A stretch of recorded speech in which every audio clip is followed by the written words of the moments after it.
আম্মা আমি এটা লই। না লাগবে না, লই না। তুমি এইটা নাও, ধরেন। এটা তোমার জন্য। আমি তো রোজা।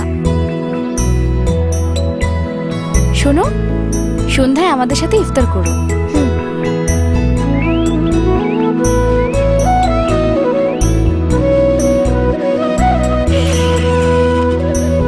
আসো আসো। আমার ইফতারটা বাসে লয়ে যাই। আমার বইনের রোজা। সেহরির সময় হইছে। থেকে উঠেন। হ্যালো ভাবি, আমার একটা প্ল্যান আছে। অবশ্যই সম্ভব। হ্যাঁ, প্রতিদিনই সম্ভব।